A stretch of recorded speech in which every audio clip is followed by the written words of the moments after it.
মুক্তিযুদ্ধের সন্তান নাতিপুতিরা কেউ মেধাবী নেই, যত রাজাকারের বাচ্চারা নাতিপুতি হলো।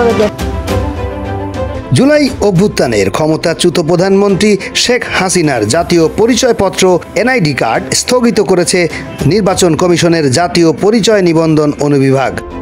পাসপোর্ট করা, স্থাবর সম্পত্তি ক্রয় বিক্রয়, ব্যাংক হিসেব খোলা সহ বিভিন্ন সেবা থেকে বঞ্চিত হতে পারেন শেখ হাসিনা।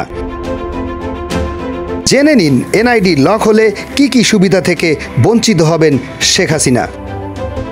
মূলত 22 ধরনের সেবা পেতে প্রয়োজন হয় এই জাতীয় পরিচয়পত্রের। এর মধ্যে রয়েছে আয়করদাতা শনাক্তকরণ নাম্বার পাওয়া, শেয়ার আবেদন ও বিও হিসেব খোলা, গ্যাস পানি বিদ্যুতের সংযোগ, সরকারি বিভিন্ন ভাতা উত্তোলন, ড্রাইভিং লাইসেন্স করা ও নবায়ন, ট্রেড লাইসেন্স, ই টিকিটিং, শিক্ষা প্রতিষ্ঠানে ভর্তি, আসামি ও অপরাধী শনাক্তকরণ, বিজনেস আইডেন্টিফিকেশন নাম্বার পাওয়া ও সিকিউরিটি ওয়েব লগ ইনের ক্ষেত্রে এই জাতীয় পরিচয়পত্রের নম্বর লাগে। কেউ সরকারি ভর্তুকি, সাহায্য ও সহায়তা নিতে চাইলেও প্রয়োজন জাতীয় পরিচয়পত্রের।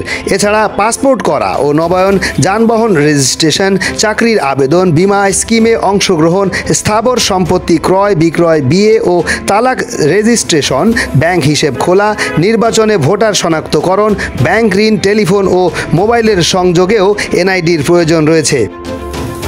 এনআইডি যাদের স্থগিত বা লক করা হয় তারা এসব সুবিধা থেকে বঞ্চিত হন। গত সোমবার 21শে এপ্রিল একটি চিঠির মাধ্যমে শেখ হাসিনা সহ তার পরিবারের 10 জনের নাগরিক পরিচয়পত্র এনআইডি লক করা হয় বলে নিশ্চিত করেছে জাতীয় পরিচয় নিবন্ধন অনুবিভাগ।